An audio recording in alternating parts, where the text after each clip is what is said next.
What is the most toxic thing your family tried to normalize? The voicemail was still playing when I hit record on my phone. Mom's voice crackled through the speaker, sweet as poison honey. Hi, Mrs. Chen, this is Linda, Sarah's mother.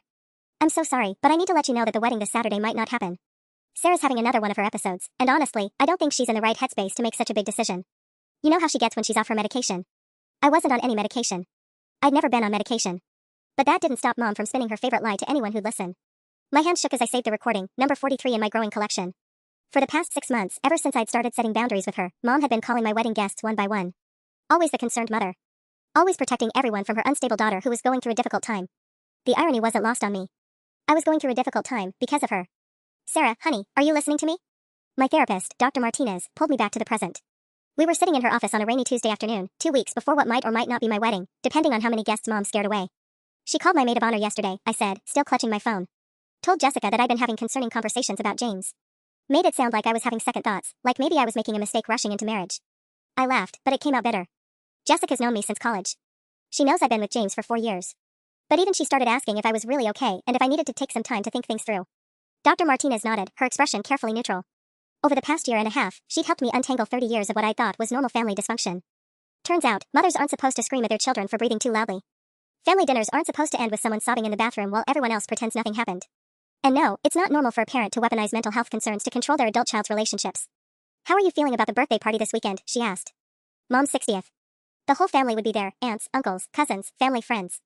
All the people who'd spent decades enabling her behavior because that's just how Linda is and she means well and my personal favorite, you know she loves you, she just has a hard time expressing it. I'd been planning this confrontation for months, ever since I discovered the extent of her smear campaign against me. My sister Emma had accidentally let it slip during our last phone call, how Mom had been telling everyone I was struggling with some mental health issues and that's why I'd been pulling away from family and saying hurtful things about my childhood. The truth was simpler and more devastating, I'd started remembering. And more importantly, I'd started talking about it. I think I'm ready, I told Dr. Martinez. I have the recordings. I have the screenshots of her texts to Emma where she admits to lying about me to get sympathy. I have 30 years of gaslighting documented in therapy notes. I took a breath. Saturday night, I'm going to play them for everyone. Dr. Martinez leaned forward slightly. Sarah, I want you to walk me through what you think will happen when you confront your mother publicly like this. I'd rehearsed this scenario 100 times in my head. Best case? The family finally sees her for what she is. The gaslighting stops. Maybe some of them even apologize for enabling her all these years. I paused. Worst case?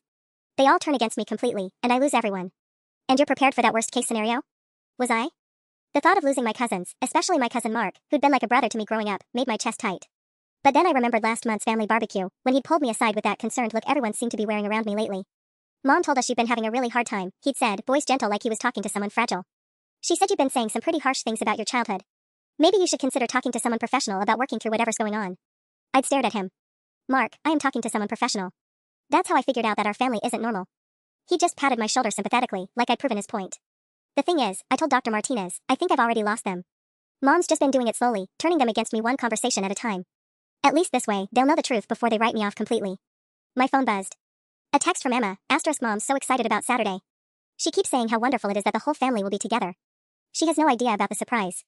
You're still coming, right? Asterisk. Emma. My younger sister who still lived in Mom's orbit, still bought into the narrative that our childhood was mostly normal with just a few rough patches. Emma, who'd been calling me twice a week since my engagement, always asking if I was handling the wedding stress okay and if James was being supportive of my struggles. I tried to talk to Emma about our mother 3 months ago. Really talk. I told her about the screaming matches that left me hiding in my closet until I was old enough to drive myself to the library.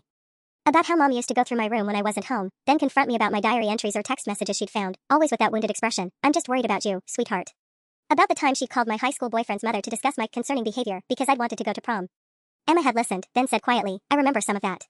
But Sarah, you were a really anxious kid. Mom was just trying to help the only way she knew how. Even my own sister had drunk the Kool-Aid. Dr. Martinez, I said, what if I'm wrong? What if I really am the problem?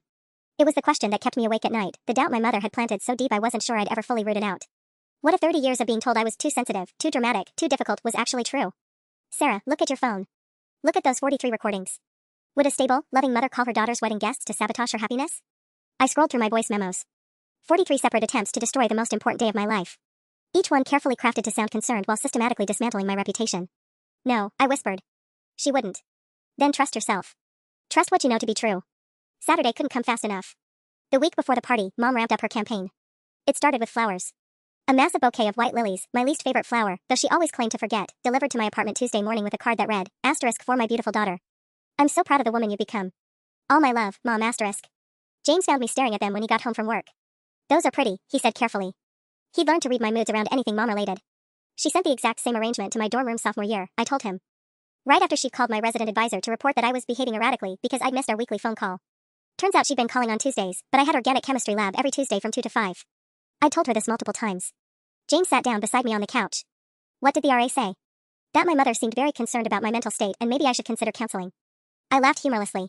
The flowers arrived the next day with almost the identical card. Her way of proving she was the loving, worried mother and I was the ungrateful daughter who couldn't even call home.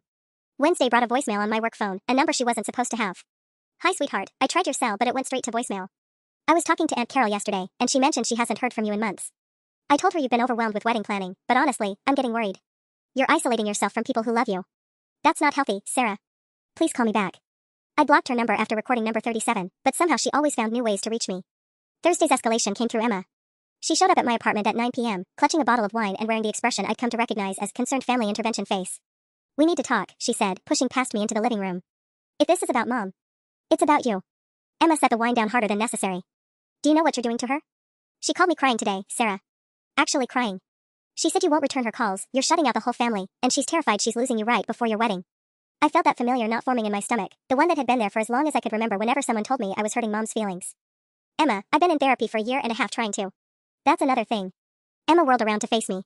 Dr. Martinez, right? Mom looked her up online. Did you know she has terrible reviews? 3 different people said she encourages patients to cut contact with their families. One person said she has a bias against mothers specifically. The room tilted slightly. Mom looked up my therapist? She's worried about you. Sarah, listen to yourself. You're getting married in 10 days, and instead of being happy, you're obsessing over childhood stuff that happened decades ago. You're collecting evidence against your own mother like she's some kind of criminal. How do you know about? The words died in my throat. I'd never told Emma about the recordings. Emma's face flushed. She found some of your therapy notes when she was helping pack up your old room. She wasn't snooping, she was just trying to donate your old books and papers fell out of one of them. My therapy notes. In my childhood bedroom. Where I hadn't lived in 10 years. Emma, I said slowly, I never kept therapy notes in my old room. I've been seeing Dr. Martinez for 18 months. Those notes would be recent. The silence stretched between us. I watched my sister's face as the implications sank in. She said she found them while packing, Emma repeated, but her voice was smaller now. When exactly was she packing my room? And why would current therapy notes be there? Emma sank onto my couch, the fight going out of her. Oh God. Sarah. What if you're right about her? The wine sat untouched between us as Emma's question hung in the air. For the first time in years, maybe ever, I saw doubt creep into my sister's eyes about our mother. She's been in your apartment, I said quietly. Recently. Emma's face went pale. That's impossible. You changed the locks after you got engaged, remember? She made that whole scene about not having a key anymore. I pulled out my phone and scrolled to a photo I'd taken 3 weeks ago. Look at this. The image showed my bedroom dresser, specifically the small ceramic dish where I kept my spare change. See how the quarters are stacked? I always put them in a specific way, it's this weird habit I picked up in college. Emma leaned closer. Sarah, I don't understand. This is from March 15th. The day after I had that big fight with Mom about the wedding guest list. I swiped to the next photo, taken 2 days later. Same dish. But look, the quarters are scattered. Someone went through my things. Maybe James moved them? James has been traveling for work 3 days a week. He wasn't here. I showed her another photo. And look at my jewelry box. It's been shifted about 2 inches to the left. I know because it was blocking the electrical outlet, and I specifically moved it right to plug in my phone charger. Emma stared at the photos, her breathing shallow. But how would she even get in? I'd been wondering the same thing until I remembered something from 2 months ago. Remember when my building had that plumbing emergency? Everyone had to evacuate for 6 hours while they fixed the main water line? Yeah, you stayed at James's place that night. Mom knew about it. I mentioned it during one of our last phone conversations, before I started recording everything. The pieces were clicking together in a way that made my skin crawl. She could have told the building manager she was my mother, that she needed to check on my apartment for water damage. Maybe even said she had my permission. Emma's hands were shaking now. Sarah, if she's been going through your things, if she's been lying about the therapy notes, then she's been planning this character assassination for months. I pulled up my voice memos. Emma, I need you to listen to something. I don't know if I want to. Please. I selected recording number 22, from 3 weeks ago. Mom's voice filled the room, and I watched Emma's face transform as she listened. Hi, this is Linda Rodriguez, Sarah's mother. I'm calling about the wedding shower invitation we received. I'm so sorry, but I need to let you know that Sarah's been having some health issues lately, mental health issues, and I'm not sure she's thinking clearly about this whole wedding situation. James is a lovely boy, don't get me wrong, but Sarah tends to make impulsive decisions when she's not well. I just thought you should know in case the shower gets canceled last minute. Emma covered her mouth with her hands. Oh my God. Who was she calling? Your college roommate Michelle. The one who was hosting my bridal shower. I stopped the recording. Michelle called me the next day to ask if I was okay, if I needed to postpone everything. She said Mom sounded so concerned, so loving. Just a worried mother trying to protect her daughter. Sarah, I helped her get Michelle's number. Emma's voice was barely a whisper. She said she wanted to send a thank you card for hosting the shower. I thought it was sweet. The betrayal hit me like a physical blow. My own sister had given Mom the ammunition to sabotage my bridal shower. There's more, I said, selecting another recording. She called Dr. Martinez's office pretending to be me. Tried to get my therapy notes sent to her address because I was having trouble managing my paperwork due to stress. Emma listened to that one too, her face growing paler with each word. When it finished, she looked up at me with tears in her eyes. How many people has she called? 43 recordings. But I know there are more I didn't catch. I scrolled through my phone. Wedding guests, my boss, James's mother, my college friends, the wedding planner, even my gynecologist's office asking about my mental fitness for pregnancy even though I'm not pregnant. Emma was crying now, really crying. Sarah, I'm so sorry. I believed her. I actually sat here and accused you of being unfair to her, and all this time. She's good at it. She's had 30 years to perfect the performance. My sister wiped her eyes with the back of her hand. What are you going to do? I thought about Saturday night. About Mom's 60th birthday party, with the whole family gathered around her like she was some kind of saint. About 43 recordings and stolen therapy notes and violated apartment locks. I'm going to tell everyone the truth. Emma stayed until almost midnight, listening to recording after recording. By the time she left, we'd counted at least 17 family members and friends who'd received some version of Mom's concerned mother calls. The scope of the deception was staggering. I'll help you, Emma said at my door, her eyes still red from crying. Whatever you need for Saturday night. I can't believe God, Sarah, I'm so sorry I didn't see it sooner. But Friday morning brought a complication I hadn't anticipated. James shook me awake at 6 a.m., his phone pressed to his ear. Yes, I understand. We'll be right there. What's wrong? I mumbled, still half asleep. His face was grim. That was Emma. Your mom's in the hospital. The drive to Riverside General felt like a nightmare. Emma met us in the waiting room, her face streaked with tears and mascara from the night before. What happened? I asked, though part of me already suspected. She collapsed at home around 4 a.m. Mrs. Patterson from next door heard her calling for help. Emma grabbed my hands. Sarah, she's been telling the doctors that she's been under tremendous stress because her daughter, because you, have been threatening her. The familiar ice-cold dread settled in my stomach. Even unconscious in a hospital bed, Mom was still spinning the narrative. The doctors want to speak with you, Emma continued. They're asking about your mother's mental state, about family conflicts that might have contributed to her condition. Dr. Rebecca Walsh appeared before I could respond. She was young, maybe early 30s, with kind eyes that immediately reminded me of Dr. Martinez. Ms. Rodriguez? I'm treating your mother. Could we speak privately? James squeezed my hand. I'll be right here. Dr. Walsh led me to a small consultation room down the hall. Your mother suffered what appears to be a panic attack severe enough to cause chest pains and difficulty breathing. She's stable now, but she's been asking for you repeatedly. What exactly has she told you? Dr. Walsh consulted her notes. She mentioned that her daughter has been experiencing some mental health challenges recently, and that there's been significant family stress related to an upcoming wedding. She seemed very worried about your well-being, actually. She kept asking us to make sure you were okay when you arrived. Even from a hospital bed, she was painting herself as the concerned mother. Dr. Walsh, I need to ask you something, and I know it might sound strange. Did my mother request that you speak with me about her condition, or did you offer? She specifically asked me to talk to you. She said she was worried you might blame yourself for her being here. Dr. Walsh's expression grew more curious. She also mentioned that you've been in therapy recently, and that she hopes this incident won't disrupt your treatment. My hands clenched into fists. Mom had been in that hospital bed for less than 4 hours, and she'd already managed to plant seeds about my mental health with her medical team. Dr. Walsh, I'm going to tell you something that might be hard to believe, but I need you to hear me out. My mother has been conducting a systematic campaign to convince people that I'm mentally unstable. She's been calling my wedding guests, my friends, even my therapist's office, claiming I'm having episodes and making poor decisions. The doctor's eyebrows rose. That's quite an accusation. I pulled out my phone. I have recordings. 43 of them. Would you like to hear how a concerned mother really sounds when she thinks no one is listening? Before Dr. Walsh could respond, a nurse appeared in the doorway. Doctor? The patient in room 314 is asking for her daughter again. She seems quite agitated. Room 314. Mom's room. She wants to see me, I said. Dr. Walsh nodded. She's been asking for you since she arrived. But given what you've just told me, I think it might be wise to have someone else present during your visit. As we walked toward Mom's room, I realized tomorrow night's confrontation might not happen the way I'd planned. But maybe that was okay. Maybe this was better. Maybe it was time for Mom to finally hear exactly what I thought of her performance, with medical witnesses present to document her reaction. Room 314 was dimly lit, machines beeping softly in the background. Mom looked smaller somehow in the hospital bed, her usually perfect hair disheveled, an oxygen cannula under her nose. But her eyes were sharp and calculating as they tracked my movement into the room. Oh, sweetheart, she whispered, reaching out with trembling hands. I'm so sorry you had to see me like this. I know how hard this must be for you, especially with everything you've been going through.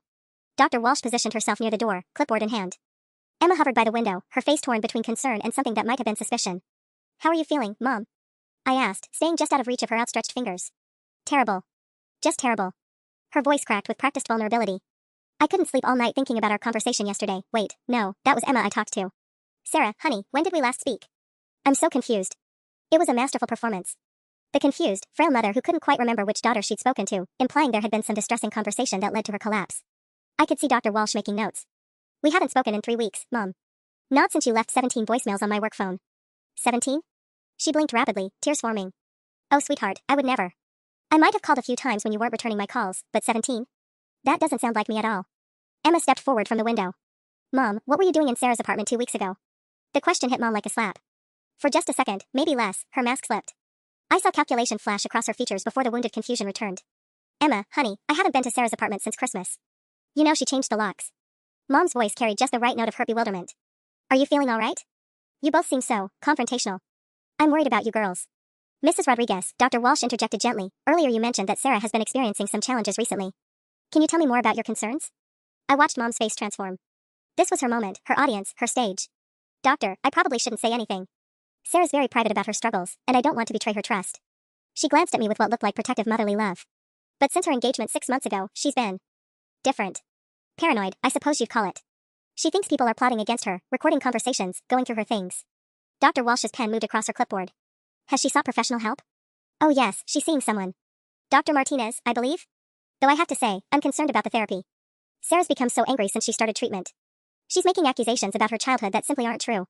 Last month she actually accused me of, Mom's voice broke convincingly. I'm sorry, I can't even repeat it. It was so hurtful. What did she accuse you of? Dr. Walsh asked. She said I'd been calling her wedding guests to sabotage her marriage. Mom let out a shaky laugh.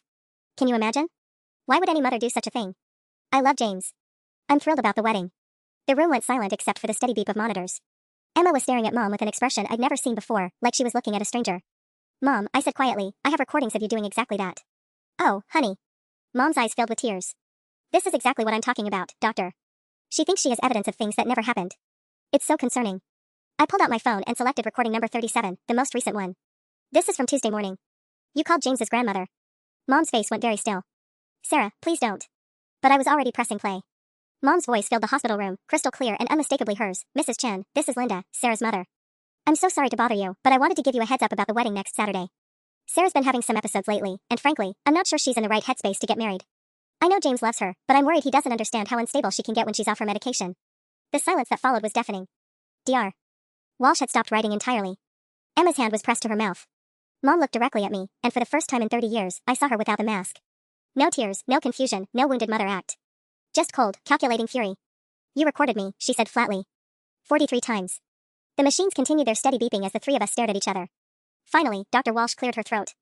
Mrs. Rodriguez, I think we need to have a different kind of conversation. The confrontation in the hospital room changed everything, but not in the way I expected. After Dr. Walsh documented Mom's reaction to the recording, including her sudden recovery from confusion once she realized she'd been caught, the medical team kept her for psychiatric evaluation. Standard protocol, they said, for someone whose story kept changing and who showed signs of manipulative behavior during a mental health crisis. But Mom wasn't going down without a fight. Dr. Walsh, she said, her voice now steady and clear, I want you to know that my daughter has been secretly recording family conversations for months. She's been obsessing over perceived slights from decades ago, collecting what she calls evidence against me.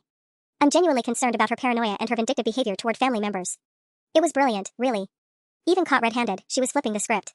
Now I wasn't the daughter exposing her lies, I was the unstable one who'd been secretly recording private family conversations. Sarah, Dr. Walsh said carefully, how long have you been making these recordings? 6 months. Since she started calling my wedding guests. I could hear how it sounded, obsessive, calculated. I only recorded her because she kept denying she was doing it. But you recorded 43 separate conversations without her knowledge? Emma stepped forward. Dr. Walsh, you need to understand, our mother has been systematically lying about Sarah to everyone we know. I found out last night that she's been in Sarah's apartment without permission, stealing therapy notes. Allegedly, Mom interrupted softly. Emma, sweetheart, you're getting caught up in Sarah's paranoia too. I'm worried about both of you now. The door opened, and James appeared with 2 cups of coffee. He took one look at the tension in the room and stopped short. Is everything okay? James. Mom's face lit up with genuine warmth, or her version of it. Thank goodness you're here. I'm so worried about Sarah. She's been playing these recordings for everyone, making wild accusations. I think the wedding stress might be affecting her judgment. I watched James's face carefully. We talked about Mom's behavior for hours over the past months. He'd heard some of the recordings. But seeing her in a hospital bed, looking fragile and concerned, would he doubt what we both knew to be true? What kind of accusations? He asked, his voice neutral. She thinks I've been calling wedding guests to sabotage your marriage. Mom's voice carried just the right note of absurdity. James, you know how much I love you both. Why would I want to ruin your happiness? James was quiet for a long moment. Then he pulled out his own phone. Actually, Linda, I have something I want you to hear. He scrolled through his recordings. This is from yesterday afternoon. You called my mother. Mom's face went pale. James, I never. Hi Mrs. Rodriguez, this is Linda Rodriguez. I know Sarah asked us not to contact James's family directly, but I'm really concerned about her mental state right now. She's been making some very serious accusations against me, and frankly, I think she needs more intensive therapy than she's getting. I'm worried she might do something to hurt herself or others if this wedding pressure continues. The room went completely silent. Dr. Walsh was writing furiously now. Emma had started crying again. But it was James's expression that broke my heart, pure disgust mixed with protective fury. You called my mother, he said quietly, and told her my fiancé might hurt people. James, please understand, I was just. You told her Sarah was suicidal. My mom called me at 2 a.m. sobbing, begging me to have Sarah committed before the wedding. His voice was getting louder. She spent 3 hours on the phone with a crisis counselor because you convinced her that my fiancé was dangerous. Mom tried one more time. I was only trying to. Get out, James said. When they discharge you, I want you out of our lives completely. Dr. Walsh stepped forward. I think we need to involve hospital administration and possibly adult protective services. Mrs. Rodriguez, what you're describing sounds like a pattern of psychological abuse and harassment. I'm the victim here. Mom's composure finally cracked completely. My own daughter has turned my family against me with lies and manipulated recordings. She's been planning this for months, building a case against me like I'm some kind of criminal. You are, Emma said quietly from the window. Mom, you're exactly what Sarah said you were. And I helped you do it. The birthday party was supposed to happen in 18 hours. Instead, I spent Friday evening giving a statement to a hospital social worker while Mom remained under psychiatric hold for what Dr. Walsh termed concerning manipulative behaviors requiring evaluation. By Saturday morning, the truth had spread through our family like wildfire. Emma had called my aunts and cousins, playing them selected recordings and explaining what we discovered about Mom's campaign against me. The reactions ranged from horrified disbelief to grudging admissions that they'd always wondered about Linda's stories. My cousin Mark called at 7 a.m. Sarah, I owe you the biggest apology of my life. Mark, you didn't know. But I should have. God, some of the things she told us about you, and I just believed her because she's your mother. What kind of person does that to their own kid? The birthday party was quietly cancelled. Instead, James and I spent Saturday afternoon at the florist, making sure our wedding flowers were still on track for next weekend. Are you okay? He asked as we approved the final centerpieces. I thought about it. You know what? I think I actually am. Even after losing your mom? James, I lost my real mom 30 years ago. What I had was just someone wearing her face. My phone buzzed with a text from Dr. Martinez. Asterisk, how are you holding up? I have an opening Monday if you want to process everything that happened. Asterisk. I showed James the message. Ready to marry someone with a lot of therapy appointments in her future? He kissed my forehead. I'd rather marry someone brave enough to fight for her own truth. 7 days until our wedding. 0 manipulative voicemails in my inbox. For the first time in 6 months, I felt like I could actually breathe. The silence lasted exactly 4 days. Tuesday morning, I woke up to 17 missed calls from numbers I didn't recognize. My work phone was blinking with 8 new voicemails. James found me in the kitchen at 6 a.m., staring at the call log with my coffee growing cold. She's out, I said without looking up. He didn't need to ask who. We'd both known this peace wouldn't last. The first voicemail was from my Aunt Carol, Mom's sister. Sarah, honey, your mother is staying with me for a few days while she recovers. She told me what happened at the hospital, how you ambushed her when she was vulnerable and scared. I think there's been a terrible misunderstanding. Can you please call me? The second was from Mom herself, but she sounded different, smaller, more fragile than I'd ever heard her. Sarah, sweetheart, I know you're angry with me, and maybe I deserve it. I've been doing some thinking during my stay at the hospital, and I realize I may have overreacted to some things. I just love you so much, and I was so scared of losing you to this new life. Can we please talk? Just the two of us? By voicemail number 5, the narrative had already started shifting. Hi Sarah, this is Mrs. Patterson, your mother's neighbor. Linda asked me to call because she's too upset to speak. She wanted you to know that she understands why you felt you needed to record those conversations. She says the medication she's been taking for her anxiety must have made her sound different than she intended. She's willing to get help if you'll just give her another chance. Medication. Of course. Now there was a medical explanation for her behavior, something that made her the victim of pharmaceutical side effects rather than a calculated manipulator. James, I said, she's already rewriting the story. He was reading something on his phone, his expression grim. Sarah, you need to see this. He showed me a Facebook post from my cousin Jennifer, posted 2 hours ago. Asterisk, please keep my Aunt Linda in your prayers. She's been dealing with some serious medication side effects that affected her judgment, and unfortunately some private family conversations were recorded and taken out of context. The stress of it all landed her in the hospital, but she's committed to getting the help she needs. Mental health struggles are so hard for families. 2 hearts #mental health #family healing asterisk. The post already had 37 likes and 12 comments, all expressing sympathy for poor Linda and her medical struggles. She's not just rewriting the story, James said. She's crowdsourcing sympathy. My phone rang. Emma. Sarah, thank God.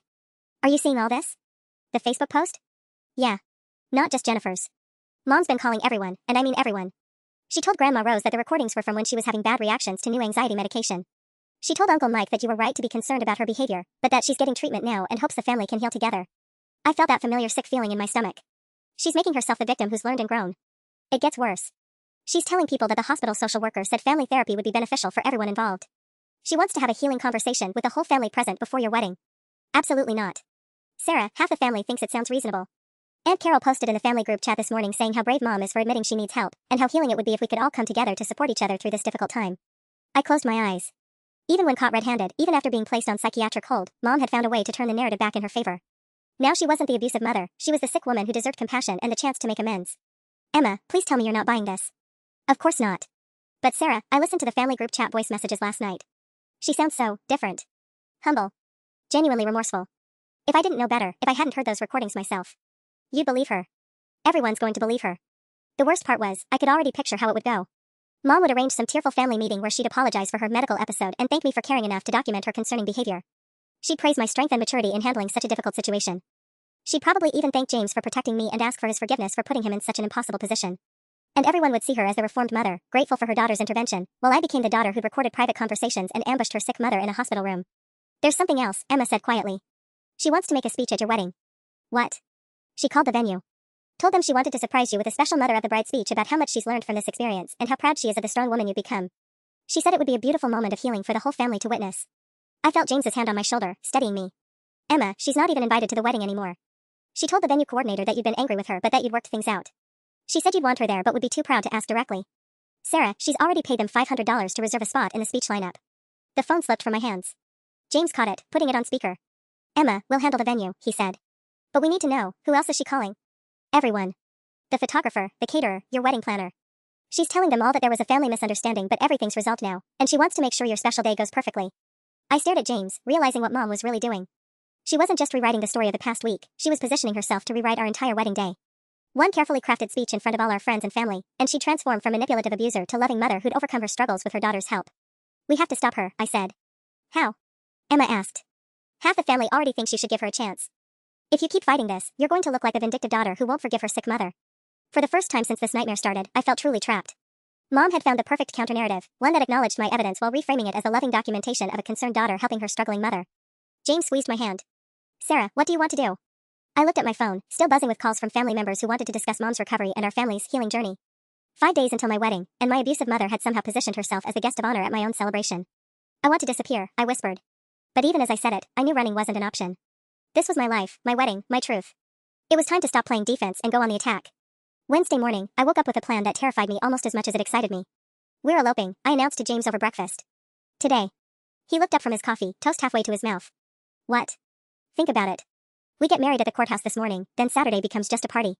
She can't ruin our actual wedding if we're already married. I was pacing now, the idea gaining momentum in my head. She wants to make a speech about our healing journey?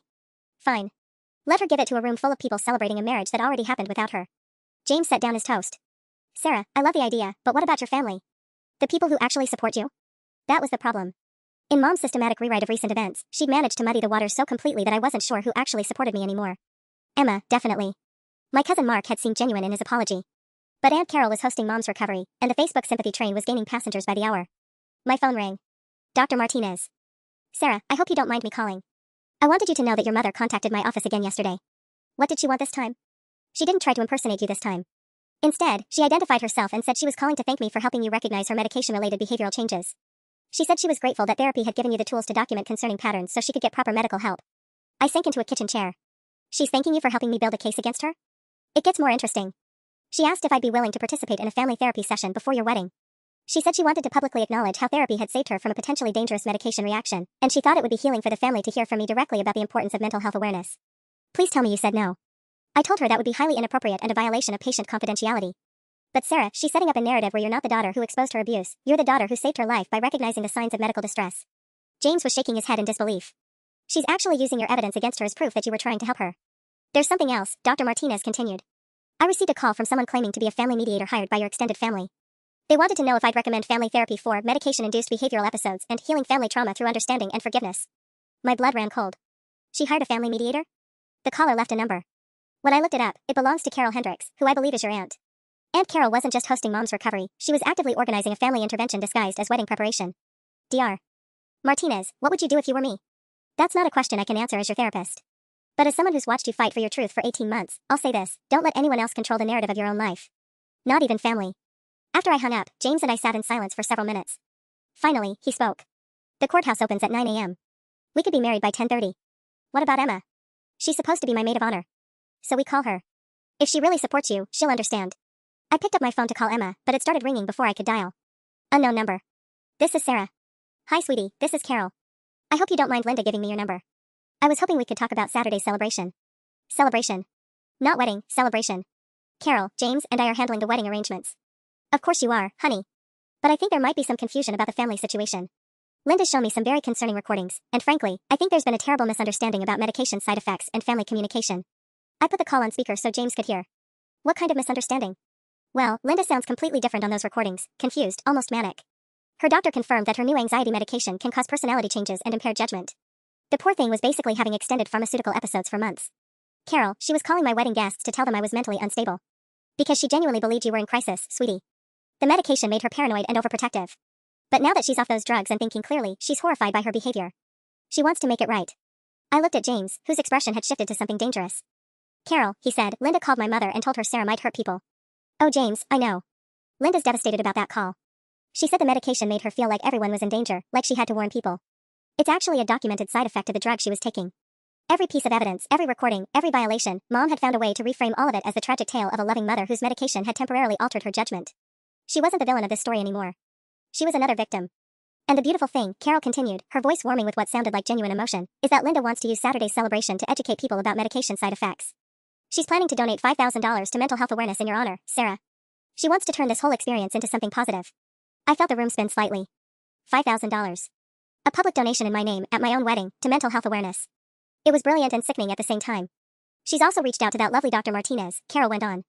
Not to interfere with your therapy, of course, but to thank her personally for giving you the tools to recognize when someone you love is in medical distress. Linda said she owes Dr. Martinez a debt of gratitude for potentially saving her life. James grabbed my hand as I started to shake. Through the phone, I could hear other voices in the background at Carol's house. Family voices. They were all there, probably planning this intervention disguised as wedding support. Carol, where exactly is my mother right now? She's right here, honey. We're all here, me, your cousin Jennifer, Uncle Mike, even Grandma Rose drove down from Sacramento. We wanted to plan something special for Saturday, a real family celebration of healing and love. Put her on the phone. Oh sweetheart, she's too emotional to talk right now. She's been crying all morning about how grateful she is that you cared enough to document her concerning behavior. She keeps saying you saved her life by recognizing the signs. The background voices got louder, and I heard something that made my blood freeze. Laughter. Not sad, contemplative conversation about family healing, actual laughter. Like they were having a party. Carol, what's really going on over there? A pause. What do you mean, dear? I can hear people laughing. Celebrating. This doesn't sound like a family dealing with medication-induced trauma. Another pause, longer this time. When Carol spoke again, her tone had shifted slightly. Well, we are celebrating, Sarah. We're celebrating that Linda got the help she needed and that you were strong enough to advocate for her health. Shouldn't we be happy about recovery? James was already pulling on his shoes and grabbing his keys. He mouthed courthouse and pointed at his watch. 9:15 a.m. Carol, I want you to know that James and I will be handling Saturday's event ourselves. Please don't make any more arrangements on our behalf. But honey, the family wants to contribute. Linda's already spoken to your caterer about adding a special tribute dessert, something that represents renewal and growth. And she's coordinating with several family members to put together a video montage of your childhood, showing what a loving family you've always had. A video montage. Of my childhood. Narrated, no doubt, by the woman who'd spent 30 years gaslighting me about that same childhood. Absolutely not. Sarah, I think you're still processing the shock of learning about Linda's medication issues. Maybe you should take some time to. I hung up and looked at James. How fast can we get to the courthouse? 12 minutes if we leave right now. My phone immediately started buzzing with calls from the same unknown numbers that had been harassing me all week. But now I understood, they weren't unknown numbers. They were family members calling from Carol's house, probably passing my phone around like some kind of group project.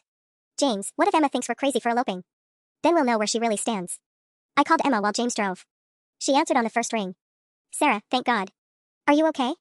Aunt Carol called me at 6 a.m. asking for your work address because she wants to send flowers to your office as a family gesture of support. Emma, James, and I are getting married at the courthouse in 8 minutes. Can you meet us there? Silence. Then, are you serious? Dead serious. Mom's turned Saturday into some kind of mental health awareness celebration starring herself as the reformed victim. I'm not giving her the chance to rewrite my wedding day too. Oh my God, yes. Yes, absolutely. I'm already in my car. She paused. Sarah, I'm so proud of you. The courthouse ceremony took exactly 11 minutes. Emma arrived just as we were signing the marriage license, her eyes red but her smile genuine.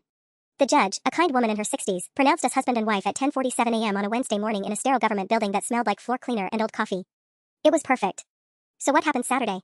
Emma asked as we walked out into the bright morning sun. James and I looked at each other. We were married now. Actually, legally, completely married. Saturday was just a party, one where Mom could make all the speeches she wanted about healing and growth and family love. Saturday, I said, we tell everyone the truth. All of it. My phone was buzzing again. Probably Carol, probably Mom, probably half the family wondering why I wasn't responding to their calls about tribute desserts and healing ceremonies. But for the first time in months, I didn't feel compelled to answer. I was Sarah Rodriguez now. Married. Free. And I had 3 days to plan the most honest wedding reception in family history. The honeymoon period lasted exactly 18 hours. Thursday morning, I woke up in James's arms, my husband's arms, feeling lighter than I had in years. We'd spent Wednesday afternoon at a small cafe, sharing a slice of chocolate cake and planning our honest reception. No elaborate speeches, no family healing ceremonies, just the truth about what Mom had been doing and why we'd chosen to elope. Then Emma called at 7:23 a.m., sobbing. Sarah, they know. They know you got married yesterday. I sat up, instantly awake. How? Jennifer works at the county clerk's office. She ran the marriage licenses yesterday morning as part of her job and saw your names. Emma's voice was thick with tears. She called Aunt Carol immediately. They'd been planning all night. James was already reaching for his phone, checking for missed calls. 47. All from numbers associated with Mom's rehabilitation tour. Planning what? I asked, though I was pretty sure I didn't want to know the answer. A surprise party. Tonight. At Carol's house. They're calling it a celebration of Sarah's secret wedding and Linda's recovery journey. Emma sniffled. Mom's telling everyone that you were so moved by her commitment to getting help that you couldn't wait to start your marriage with a clean slate. She's saying the elopement was your way of showing faith in her healing process. Of course. Even our private courthouse ceremony had been absorbed into Mom's narrative of redemption and family love. They've invited everyone, Sarah. Everyone. Great Aunt Ruth is driving down from Portland. The Henderson family from next door. Even some of your high school friends that Jennifer tracked down on Facebook. Emma's voice dropped to a whisper. They've ordered a cake that says, "Congratulations Sarah and James, a new beginning for our whole family." I felt James's hand tighten on my shoulder. Emma, please tell me you didn't tell them where we live. I didn't. But Sarah, they're planning to show up at your apartment tonight at 6 p.m. with a cake and 40 people singing Celebration. Carol rented a karaoke machine. Mom spent 3 hours last night writing a speech about how your love for her motivated you to elope so she could be fully present for your marriage as a healthy person. The room was spinning. Our quiet rebellion had become the centerpiece of Mom's redemption story. In her version, we hadn't eloped to escape her manipulation. We'd eloped because we believed so deeply in her recovery that we couldn't wait to begin our marriage with her blessing. There's more, Emma continued. Mom's invited Dr. Martinez. What? James and I said simultaneously. She called her office yesterday afternoon. Told the receptionist that her daughter had gotten married and she wanted to thank Dr. Martinez personally for facilitating such a beautiful breakthrough in family healing. She left the address for tonight's party and said she hoped Dr. Martinez could attend as a guest of honor. I buried my face in my hands. Mom wasn't just rewriting our elopement, she was trying to drag my therapist into her performance as a witness to her transformation. Did Dr. Martinez respond? Her office called me an hour ago. Dr. Martinez wanted you to know that she obviously won't attend, but she's concerned about what your mother might be planning. She said to call her immediately. James was already pulling clothes from our dresser. We're leaving town. Right now. We'll drive to my sister's place in Seattle and figure out our next move from there. But even as he said it, I knew running wouldn't solve anything. Mom would just use our absence as further proof of our faith in her recovery. We were so overwhelmed with joy about her transformation that we needed time alone to process our emotions. Emma, I need you to do something for me. Anything. I need you to go to that party tonight. With a recording device. I want to document exactly what she says when she thinks I'm not listening. Sarah, I can't. If she finds out I'm recording. She won't. But Emma, this is important. Saturday's reception is our last chance to show people who she really is. If she's going to use our elopement as evidence of her healing, I need to know exactly how she's spinning the story. James was shaking his head. Sarah, maybe we should just cancel Saturday entirely. Have a real honeymoon instead of trying to fight this. No. The word came out harder than I'd intended. She's not taking that from us too. Our friends and family deserve to know the truth before they waste any more sympathy on her recovery tour. Emma was quiet for a long moment. When she spoke again, her voice was steady. Okay. I'll record everything. But Sarah, what if what she says actually sounds reasonable? What if she's gotten so good at this that even I start to believe her? It was a valid fear. I'd watched Mom manipulate people for 30 years, but this new angle, the grateful patient acknowledging her medication-induced mistakes, was her masterpiece. She'd found a way to admit wrongdoing while simultaneously generating sympathy and positioning herself as the real victim of pharmaceutical side effects. Then we'll know we're dealing with someone even more dangerous than we thought. My phone started ringing. Unknown number, but I recognize the pattern now, probably someone at Carol's house wanting to discuss tonight's surprise party. This is Sarah. Hi honey, it's Grandma Rose. I just wanted to tell you how proud I am of you for supporting your mother through her medical crisis. Linda told us all about how your elopement was a gesture of faith in her recovery, and I think it's just beautiful. Grandma Rose. 83 years old, drove 4 hours from Sacramento to celebrate Mom's triumphant return to mental health. In the background, I could hear the familiar sounds of family gathering, voices, laughter, the clink of dishes being prepared. The whole family's here, sweetie. We're so excited to see you and James tonight. Linda's been cooking all morning. She made your favorite lasagna and those little dinner rolls you used to love. She keeps saying how grateful she is that you believed in her recovery enough to start your marriage with a clean slate. Grandma, James, and I won't be able to make it tonight. A pause. Then, quieter, oh honey, are you still upset about your mother's medication problems? Because she's really learned from this experience. She wants to make things right. Even Grandma Rose had bought the story completely. Mom's medication-induced behavioral problems. My role as the devoted daughter who documented concerning symptoms to help her get treatment. Our elopement as a gesture of faith and family healing. I'll see you Saturday, Grandma. After I hung up, James and I sat in silence, listening to my phone buzz with increasingly frequent calls from Carol's house. By noon, the party planning had apparently shifted into high gear. Emma texted updates every hour. 11:30 a.m., they're making a banner that says, "Welcome to the family, James," with little hearts around it. Asterisk 12:45 p.m., Mom just spent 20 minutes on the phone with someone from the local news. Something about a human interest story on family healing, asterisk. Asterisk 1:30 p.m., please tell me you're seeing the Facebook livestream from Carol's kitchen. Mom's giving cooking tips while talking about rebuilding trust through family traditions. Asterisk. I wasn't watching the Facebook stream, but James was, his expression growing darker by the minute. Sarah, she's got 40,000 viewers. What? He turned his laptop toward me. There was Mom, wearing a floral apron, stirring something in a large pot while talking animatedly to Carol's phone camera.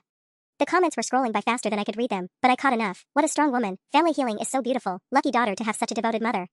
She's gone viral, James said quietly. With our story. The Facebook livestream had 73,000 viewers by 3 p.m. I watched in horrified fascination as Mom stirred her lasagna sauce, fielding comments from strangers across the internet who were now invested in our family's healing journey. She positioned the camera perfectly, soft afternoon light streaming through Carol's kitchen window, family photos visible on the refrigerator behind her, the epitome of maternal warmth. You know, she said to the camera, pausing to wipe what might have been a tear from her eye, when Sarah called to tell me she'd gotten married yesterday, my first thought wasn't hurt that I'd missed the ceremony. It was gratitude. Gratitude that my daughter believed in my recovery enough to want to start her new life with a clean slate between us. The comments exploded. Crying happy tears, what a mature daughter, this is what real love looks like. The medication I was on for anxiety, it changed me in ways I didn't recognize at the time. I said and did things that hurt people I love. But Sarah, bless her heart, she documented everything. At the time, I thought she was being vindictive, but now I realized she was creating a medical record that probably saved my life. James slammed the laptop shut. I can't watch anymore. But I couldn't look away from my phone, where the livestream continued. The viewer count kept climbing, 89,000, 94,000, breaking 100,000 as Mom shared her medication journey with the internet. She'd become an accidental influencer, the poster mother for pharmaceutical awareness and family forgiveness. My phone rang. Dr. Martinez. Sarah, I need you to know that 3 separate journalists have contacted my office this afternoon asking for comment on your mother's recovery story. Apparently someone shared your mother's Facebook stream in a mental health advocacy group, and it's spreading rapidly. Oh God. I've declined all interviews, obviously, but Sarah, this situation is escalating beyond family dynamics. Your mother is using your private medical information, your therapy, your elopement, as content for social media. This could constitute a HIPAA violation if she shared details about your treatment. I looked at James, who was pacing our living room like a caged animal. Dr. Martinez, what if we can't stop this? What if Saturday's reception just becomes another performance for her online audience? That's why I'm calling. I think you should consider legal counsel. What your mother is doing, monetizing your private struggles, using your marriage as content for her rehabilitation narrative, there might be legal remedies available. After I hung up, Emma called with an update that made my stomach drop to the floor. Sarah, you need to know what just happened. A reporter from Channel 7 News showed up at Carol's house 20 minutes ago. They want to interview Mom for a segment on families healing from medication-induced trauma for tomorrow night's broadcast. Please tell me she said no. She said yes. The interview is happening right now in Carol's backyard. They've set up professional lighting and everything. Emma's voice was shaking. Sarah, she's wearing the blue dress she wore to your college graduation. She looks like a perfect mother. I could picture it perfectly, Mom in her favorite dress, sitting in Carol's garden with the roses blooming behind her, telling a television audience about her devoted daughter who'd loved her enough to document her concerning behaviors until she got the help she needed. There's something else. The reporter asked if you and James would be available for an interview tomorrow. Carol told them you were too overwhelmed with joy about the family healing to speak publicly right now, but that you'd be celebrating together at Saturday's reception. She gave them the venue information? The reporter asked if they could film some footage at your reception for the follow-up story. About how love and understanding triumph over medical challenges in families. My wedding reception. On local news. As the backdrop for Mom's redemption story. James was already on his phone, calling our venue. I heard him explaining that under no circumstances should media be allowed access to our private event, regardless of what family members might have told them. Emma, I said quietly, how many people are at Carol's house right now? Maybe 60? People keep showing up after seeing the Facebook stream. Some of them I don't even recognize, neighbors, friends of friends who want to support Mom's brave recovery story. 60 people. Our surprise party had become a community event celebrating Mom's triumph over pharmaceutical adversity and my role as the loving daughter who'd helped save her. The reporter wants to know if they can interview some family members about witnessing Linda's transformation, Emma continued. Aunt Carol's already agreed. So has Uncle Mike. They're calling it a family's journey from crisis to healing. I closed my eyes, trying to process the magnitude of what was happening. In less than 24 hours, Mom had turned our private family crisis into a viral social media phenomenon and a local news story. She wasn't just rewriting our narrative for our extended family anymore. She was rewriting it for the entire city. Emma, I need you to get out of there. Right now. But I haven't recorded anything yet. It doesn't matter. She's not performing for family anymore. She's performing for cameras. Everything she says now will be calculated for maximum public sympathy. After Emma hung up, James and I sat in our apartment, listening to my phone buzz with notifications from social media platforms I didn't even know I was mentioned on. Strangers were sharing Mom's story, commenting on what a beautiful example of family love we represented, tagging friends to watch this incredibly moving Facebook live stream about medication awareness and forgiveness. We have to cancel Saturday, James said. I looked at my husband, my actual husband, not the fictional character in Mom's viral redemption story, and realized he was right. There was no way to reclaim our truth now. Mom hadn't just stolen our narrative, she broadcast it to 6-figure audiences who were now emotionally invested in her version of events. But as I reached for my phone to call the venue, I had one final, desperate idea. James, what if we don't cancel Saturday? What if we livestream it ourselves? The livestream idea felt brilliant for exactly 12 minutes, until I realized what it actually meant. James, if we broadcast Saturday ourselves, we're not exposing Mom's lies. We're just adding our footage to her media circus. I was pacing our bedroom at 4 p.m. Thursday, watching the viewer count on her Facebook stream hit 127,000. She wins either way. Either we look like the vindictive daughter trying to sabotage her recovery story, or we don't show up and she gets to tell everyone we were too overwhelmed by her transformation to attend. James was scrolling through Twitter, where hashtag medication awareness was trending thanks to Mom's accidental influencer status. Sarah, look at this thread. Someone created a whole hashtag about your mother's brave honesty and how families should document concerning behaviors with love, not judgment. I read over his shoulder. Hundreds of replies from people sharing their own stories about medication side effects, praising mom for her vulnerability and me for my mature response to her struggles. One tweet had been shared 2,400 times. Asterisk, this is what real family support looks like. Sarah Rodriguez chose love over resentment when her mother needed help most. Hashtag family healing asterisk. They're using my real name, I whispered. My phone buzzed. Text from a number I didn't recognize. Asterisk, hi Sarah. Saw your mom's story on Channel 7 preview. You're an inspiration for daughters everywhere. Can't wait to see the follow-up story about your reception. Asterisk. Then another. Asterisk, your mother is so lucky to have you. The way you helped her recognize her medication problems shows what real love is. Asterisk. And another. Asterisk, is it true you're donating your wedding gifts to mental health awareness? So beautiful. Asterisk. James, where are these people getting my phone number? He was already pulling up Carol's Facebook page. Look at this post from 2 hours ago. He showed me a photo of our surprise party preparations, the banner, the cake, dozens of family members smiling in Carol's living room. The caption read, asterisk, getting ready to celebrate Sarah and James Rodriguez tonight. Sarah's loving documentation of her mother's medication struggles helped save Linda's life. Now we're celebrating healing and a secret wedding. If you've been touched by Linda's story and want to send congratulations to this amazing daughter, you can reach Sarah at, asterisk. She posted my phone number. My actual cell phone number, to Carol's 847 Facebook friends, under a post that was being shared across multiple mental health awareness groups. That's it. I grabbed my keys. We're going to Carol's house. Sarah, no. There are news cameras there. Good. Let them film me telling the truth. James caught my arm. Think about what you're saying. You want to show up at a party celebrating your mother's recovery and tell a news crew that she's actually a manipulative liar? With 60 witnesses and live television coverage? I stopped. He was right, but it felt like admitting defeat. So what's our option? Let her turn Saturday into a mental health awareness fundraiser starring us as the grateful family she saved? Maybe. James sat on our bed, looking exhausted. Sarah, what if we're fighting the wrong battle? What if the real victory is just being married? Being free from her? Let her have her viral moment. We know the truth. But everyone else will believe her version forever. Everyone else doesn't matter. Emma knows the truth. I know the truth. Dr. Martinez knows the truth. That's our real family. My phone rang. Unknown number, but by now I recognize the pattern of Carol's house calling. This is Sarah. Hi honey, this is Channel 7 reporter Michelle Santos. I'm here with your wonderful mother, and we'd love to include you in tomorrow night's story about family healing. Your mother speaks so beautifully about your strength and maturity through her medication crisis. I could hear mom in the background, probably gesturing for me to say yes, to complete her perfect narrative with my grateful participation. Ms. Santos, did my mother tell you that she spent 6 months calling my wedding guests to tell them I was mentally unstable? A pause. She mentioned that her medication caused her to make some concerning phone calls when she was worried about your well-being. Did she mention that she broke into my apartment and stole my therapy notes? She said there was some confusion about paperwork when she was trying to help you organize wedding preparations while struggling with medication side effects. Every piece of evidence, every violation, every manipulation, mom had already inoculated the reporter against my version of events. I wasn't the daughter exposing abuse anymore. I was the daughter whose evidence had been reframed as loving concern, whose elopement proved my faith in mom's recovery. Ms. Santos, would you like to hear the recordings I made of those phone calls? Another pause, longer this time. Sarah, I think your mother mentioned that you documented some concerning conversations. She's very grateful that you cared enough to keep track of her symptoms during that difficult time. I hung up and looked at James. She's even got the reporter convinced that my evidence proves how much I love her. The news story aired Friday night at 6 p.m. James and I watched from our couch, sharing a bottle of wine and bracing for the worst. It was worse than the worst. The segment opened with footage of mom in Carol's garden, looking serene and maternal in her blue dress. When Sarah played me those recordings, she said, her voice soft with emotion, I didn't recognize the person I was hearing. That wasn't me, that was anxiety medication talking. Cut to a pharmaceutical expert explaining how certain drugs can cause paranoia and altered judgment. Cut back to mom, my daughter saved my life by documenting those changes. At the time, I thought she was being vindictive. Now I understand she was being loving. The reporter's voiceover painted the perfect picture. Linda Rodriguez's daughter Sarah recognized the warning signs and carefully documented her mother's medication-induced behavioral changes, ultimately helping Linda get the psychiatric care she needed.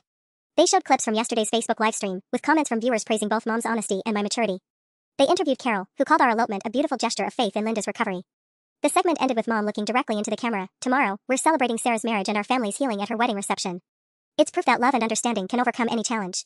Final shot, the venue where our reception would take place tomorrow night, with the reporter noting that it would be a celebration of both marriage and mental health awareness, showing how one family turned crisis into connection. James muted the TV. They made her look like a saint. And me like the devoted daughter whose love helped heal her. I finished my wine. James, what if we just don't show up tomorrow? What if we actually disappear? Then she gets to tell everyone we were too moved by her recovery to attend our own reception. We sat in silence, realizing the trap was perfect. Show up, and we'd be participating in mom's performance. Stay away, and our absence would become part of her narrative about overwhelming family healing. My phone buzzed with a text from Emma, asterisk just watched the news. I'm so sorry, Sarah. But I recorded everything at the party last night. You need to hear what she said when the cameras weren't rolling, asterisk. Emma arrived at our apartment Saturday morning at 8 a.m., clutching her phone and a cup of coffee that was clearly her third or fourth of the day. Dark circles under her eyes suggested she hadn't slept much after Thursday night's party-turned-media event. Before I play this, she said, settling onto our couch, I need you to know that what mom said when the cameras were off is, it's bad, Sarah. Really bad. James and I exchanged glances. After yesterday's news segment painted mom as a saint of pharmaceutical recovery, I wasn't sure anything could shock me anymore. Emma pulled up a voice memo on her phone. This is from around 11 p.m. Thursday, after the news crew left and most of the extended family had gone home. Mom, Carol, Jennifer, and Uncle Mike were cleaning up in the kitchen. I was in the pantry putting away leftover food, and they didn't know I was there. She pressed play. The audio quality was muffled, but Mom's voice came through clearly. Can't believe how perfectly this worked out. Did you see how many people shared that Facebook stream? Over 200,000 views now. Carol's voice, the reporter seemed completely convinced. You were brilliant with that medication angle. It was inspired, wasn't it? Mom's laugh was different from any I'd heard before, not the practiced warmth she used for public consumption, but something cold and satisfied. Sarah handed me the perfect defense when she started making those recordings. All I had to do was flip it around. Suddenly I'm the victim of pharmaceutical side effects instead of the terrible mother. Jennifer's voice, but what if Sarah tries to contradict the story tomorrow night? She won't. Mom sounded absolutely certain. Think about it, if she shows up and tries to expose me now, she looks like the vindictive daughter attacking her recovering mother in front of 100 wedding guests. If she doesn't show up, everyone assumes she's too overwhelmed by my transformation to attend. Either way, I win. The recording continued with the sound of dishes clinking, casual conversation about tomorrow's reception. Then Uncle Mike's voice, Linda, what if the recordings Sarah made don't actually sound like medication side effects? What if someone analyzes them? Mom's response made my blood freeze. Mike, honey, you're overthinking this. Who's going to analyze them? Sarah's not exactly credible anymore. I've made sure of that with half the family over the past 6 months. Besides, I've been practicing that confused, medicated voice for weeks. Those recordings sound exactly like someone having pharmaceutical episodes. Emma paused the playback. Sarah, she was faking the voice on those recordings. She was performing the whole time. There's more, Emma said, scrolling to another file. This is from about 20 minutes later. Most people had left, and Mom thought I'd gone home too. Mom's voice again, clearer now. The best part is that I actually believe Sarah thinks she's helping people by exposing me. She has no idea that every piece of evidence she's collected just makes my story more convincing. 43 recordings of a loving mother worried sick about her daughter's mental health. It's beautiful. Carol, what about the apartment thing? Sarah knows you were in there. Please. I told everyone I was helping with wedding preparations and got confused about some paperwork because of my medication. Even if she proves I was there, it just reinforces how disoriented I was during my episode. James had gone completely still beside me. She planned all of this. Emma nodded. It gets worse. Listen to this part. Mom's voice, you know what Sarah never figured out? I've been recording our conversations too. Every therapy breakthrough, every boundary she tried to set, every time she tried to confront me about my behavior. I have hours of audio of her sounding paranoid and vindictive. If she ever tries to challenge this medication story publicly, I'll release recordings of her threatening to destroy me at my own birthday party. The room went silent except for the hum of our refrigerator and distant traffic outside. There's one more thing, Emma said quietly. The grand finale. She played the last recording. Mom's voice, tired but triumphant, the wedding reception tomorrow is going to be perfect. I've already coordinated with 3 different mental health organizations to have representatives there. They want to present Sarah with an award for family advocacy in psychiatric care. Can you imagine? My own daughter, getting an award for helping me fake a medical crisis. Uncle Mike, Linda, what if this all backfires? What if people eventually figure out what you did? Mom, then I'll just have another medication episode. Amazing how understanding people become when you blame everything on pharmaceutical side effects. I could probably get away with murder if I claimed the right antidepressant made me do it. The laughter that followed was the most chilling sound I'd ever heard. Emma stopped the recording and looked at us with tears in her eyes. Sarah, she's not just manipulative. She's actually evil. The final recording played in our silent living room at 9:23 a.m. on what was supposed to be my wedding reception day. Mom's voice, stripped of all pretense. The beautiful thing is that Sarah actually helped me perfect this whole performance. Every boundary she tried to set, every time she called me out, it all became research for how to play the recovering victim. I should thank her in my speech tonight. I looked at James, then at Emma, and felt something shift inside my chest. Not the familiar dread or anxiety that had lived there for 30 years, but something sharper. Cleaner. Emma, can you get that recording to Dr. Martinez in the next hour? Of course, but why? Because she's a mandated reporter, and what we just heard constitutes admission of psychological abuse and fraud. I was already moving, pulling our wedding reception contracts from the desk drawer. James, call the venue. Tell them we're changing tonight's format. Sarah, what are you thinking? I found the contract clause I was looking for, the one about audiovisual equipment rentals. Remember how Mom arranged for those mental health organizations to present me with an award tonight? For my family advocacy? Emma's eyes widened. You're not going to accept the award? Absolutely I am. I scrolled through my voice memos, selecting recording numbers 12, 26, and 39, the clearest examples of Mom's confused, medicated voice that we now knew was completely calculated. I'm going to give a very special acceptance speech about what family advocacy really looks like. James was already on the phone with our venue coordinator. Yes, we'll need the full sound system. And yes, we want to livestream tonight's event. My wife has something important to share about mental health awareness. By 2 p.m., we'd coordinated with Dr. Martinez, who'd contacted her supervisor about the recordings as potential evidence of abuse. By 4 p.m., we'd arranged for Channel 7's Michelle Santos to attend our reception, not as Mom's supporter, but as a journalist who'd just learned she'd been manipulated into spreading a fabricated story. By 5 p.m., Emma had created a private Facebook group and invited 47 carefully selected family members and friends, everyone who'd been following Mom's recovery story online. At 6:30 p.m., James and I walked into our wedding reception venue hand in hand. The room was decorated exactly as we'd planned 6 months ago, string lights, white roses, tables full of people we loved. Mom sat at the family table wearing a navy dress that perfectly conveyed humble, recovering mother, her face lighting up with practiced joy when she saw us. Oh, sweetheart. She rushed over, embracing me as cameras flashed. You look beautiful. I'm so grateful you wanted to celebrate here with all of us. The three mental health organization representatives approached at exactly 7 p.m., just as Mom had choreographed. As they began their presentation about my award for exceptional family advocacy in psychiatric care, I stepped up to the microphone. Thank you so much for this honor, I began, looking out at the 100 faces turned toward me. Mom beamed from the front table. I'd like to share with you exactly what family advocacy looks like when someone you love is struggling. I nodded to Emma, who started the live stream from her phone. 6 months ago, I began documenting concerning behaviors from my mother. I want you to hear what that documentation actually captured. Recording number 12 filled the room, Mom's voice, allegedly confused by medication, calling my boss to report my unstable behavior. Then recording 26, the same voice, same calculated tone, telling James's mother I might hurt people. Now, I said, as murmurs rippled through the audience, here's what my mother sounds like when she doesn't know she's being recorded. Emma's recording from Thursday night played through the venue speakers. Those recordings sound exactly like someone having pharmaceutical episodes. I've been practicing that confused, medicated voice for weeks. The room went dead silent. Mom's face had gone gray. Mental health awareness is important, I continued, looking directly at her. But so is recognizing the difference between someone genuinely struggling with medication side effects and someone fabricating a medical crisis to avoid accountability for emotional abuse. The livestream viewer count hit 3,000 as I played Mom's grand finale. I could probably get away with murder if I claimed the right antidepressant made me do it. As the recording ended, I looked out at our wedding guests, family members who'd spent months pitying Mom's pharmaceutical struggles, friends who donated to her mental health awareness campaign, reporters who'd broadcast her redemption story to thousands of viewers. This is what the most toxic thing my family tried to normalize looks like, I said into the microphone. Not just the gaslighting or manipulation, but the expectation that love means protecting the abuser's reputation over the victim's sanity. Mom stood up from her table, her mask finally slipping completely. Sarah, you're having another episode. This is exactly the kind of paranoid behavior that what, Mom? That made you call 43 of my wedding guests to sabotage my marriage? That made you break into my apartment and steal my therapy notes? That made you turn my elopement into content for your viral recovery story? The mental health representatives were quietly packing up their award. Channel 7's cameras kept rolling. Emma's livestream had 8,000 viewers and climbing. The most toxic thing my family tried to normalize, I repeated, was the idea that calling out abuse makes you the problem. That documenting manipulation makes you vindictive. That protecting yourself makes you ungrateful. I looked at James, my husband, the man who'd stood by me through 18 months of discovering the truth about my family. Then I looked at Emma, who'd risked everything to record Mom's real voice. Finally, I looked at the faces in the crowd, some horrified, some confused, some nodding with what looked like recognition. So thank you for this award for family advocacy. Because advocating for your family sometimes means telling the truth, even when it's ugly. Even when it costs you everything. Even when it means standing up at your own wedding reception and choosing honesty over harmony. I held up the crystal trophy they'd planned to give me. I accept this on behalf of every family member who's been gaslit into thinking abuse is love, manipulation is concern, and documentation is betrayal. The livestream hit 12,000 viewers as I walked off the stage, took my husband's hand, and left my mother sitting alone at the family table with the ruins of her performance scattered around her. We danced our first dance as a married couple while the truth spread across the internet at the speed of honesty. It was the most beautiful wedding reception I could have imagined.